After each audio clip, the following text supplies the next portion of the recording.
Well, how you going, everyone?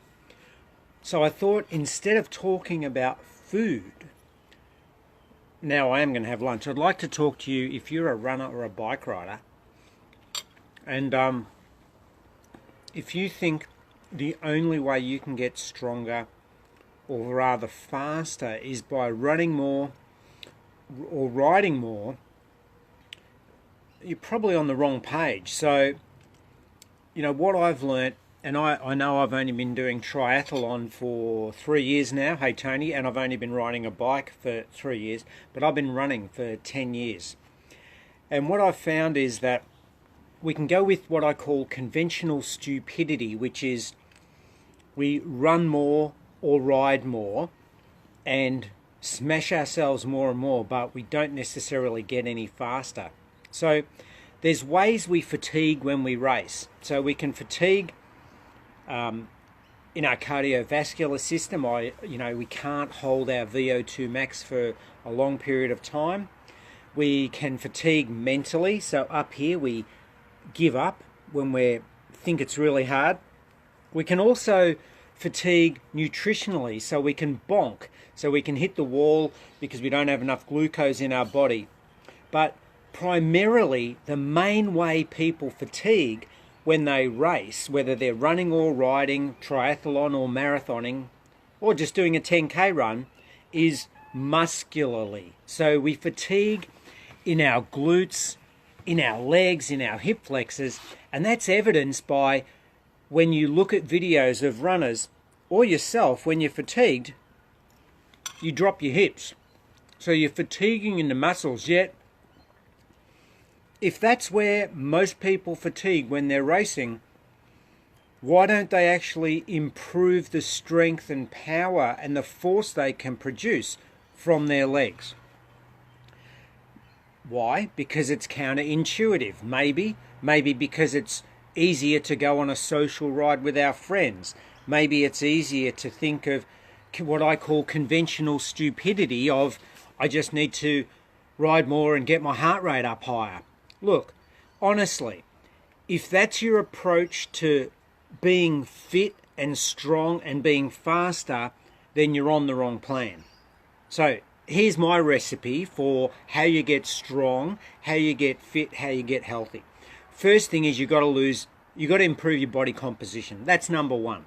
For every 10% of body fat or body weight we lose, if you are overweight, they believe that you get a 10% gain in performance or speed. And if you watch my videos, you know it, in my opinion, that's all about reduction of carbs and eating low carb, healthy fat. You will shed fat, you will improve your body composition. So first thing, get your body composition right. That's the first thing. Second thing is build your aerobic engine. Even though you think you are using your anaerobic energy system when you're running hard and fast, the majority of that effort comes from having your aerobic engine. So number two is build your aerobic base to a substantial level.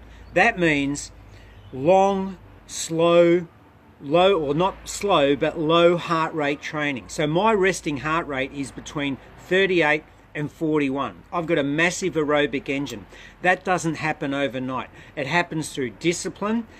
It happens through applying the MAF approach, which is the Maffetone method, which is 180 minus your age is your maximum aerobic function. If you're very fit and you've been running for a long time, increasing that by 5 beats. So that's one way how you build your aerobic function.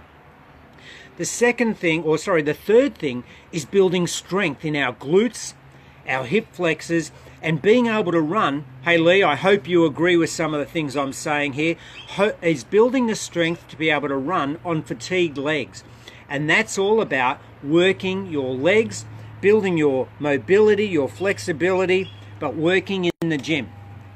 So if you're a bike rider or a runner and all you're doing is 3 or 4 run sessions a week, and you're not spending any time in the gym, or 3 or 4 bike sessions, you're not spending any time in the gym doing the appropriate heavy weights, powerful based strength training exercises. And if you're a runner, and I'm sure, Lee, you'll agree, running is a single leg sport. So you need to do single leg work, single leg presses, Bulgarian lunges, single leg lunges, single leg squats, even single leg box jumps. I do some of those once in a while. That is one way you can really build your strength and power when you're running. So it's not about thrashing yourself at really high heart rates all the time. All that will do, in a lot of cases, if you're doing it in every single session, is get your cortisol high. You will go into that sugar burning mode all the time. You will become more stressed. Your adrenals will become stressed, and you won't burn fat. And let's face it, most people are a little bit overweight. So your key thing is dropping your weight, so getting your body composition better, building your aerobic engine, and then working in the gym on strength. So they're my thoughts. If you want to share anything back, feel free to put some comments. The other thing is improve your sleep. So get a bio strap.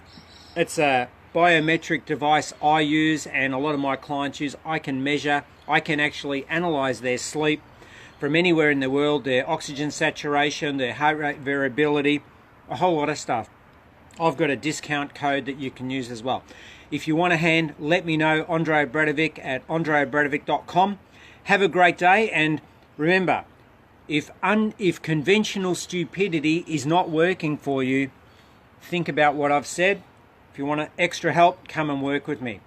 Take care, have a great day. I'm going to get into my beautiful roast chicken with vegetables. Really nice. Take care, see ya.